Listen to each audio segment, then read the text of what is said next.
I never believed in destiny until that Friday evening at the Golden Lotus restaurant. As I walked in for what I thought would be just another first date, I had no idea I was about to question everything I knew about coincidence and fate. He was already seated at the corner table, and the moment our eyes met, something felt different.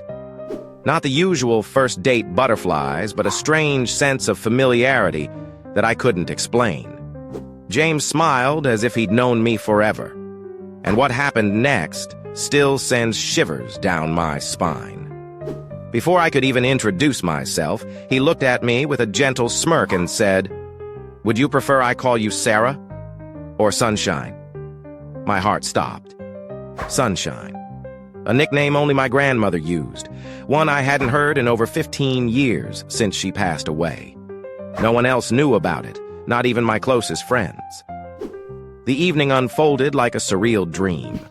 James knew about the treehouse in my childhood backyard, the time I broke my arm falling from my bike when I was 7, and even the name of my first pet hamster, Mr. Whiskers. With each revelation, my amazement turned to disbelief, then to an eerie fascination. I asked him how he knew these things, half expecting him to confess to being a skilled stalker. His answer was even more unsettling. He claimed to have memories, vivid ones, of growing up with me in a small town in Vermont. The problem: I did grow up there, but I'd never seen him before in my life. As he described details only someone who lived through those moments could know, I felt a strange sensation washing over me. He spoke about the secret hideout behind the old Anderson grocery store, where neighborhood kids would gather, the exact shade of yellow of my childhood bedroom walls, and the way my grandmother would sing "You Are My Sunshine" while baking cookies every Sunday. The most extraordinary part? He remembered things I'd forgotten myself, triggering memories buried deep in my mind.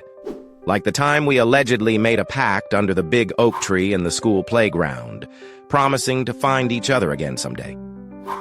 That evening changed everything I believed about life, love, and the connections that bind us. Was it possible that souls could know each other across different lifetimes? That some bonds were so strong they could transcend time and space?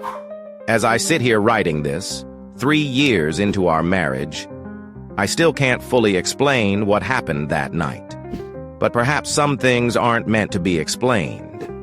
Sometimes the greatest mysteries in life are the ones that lead us exactly where we're meant to be.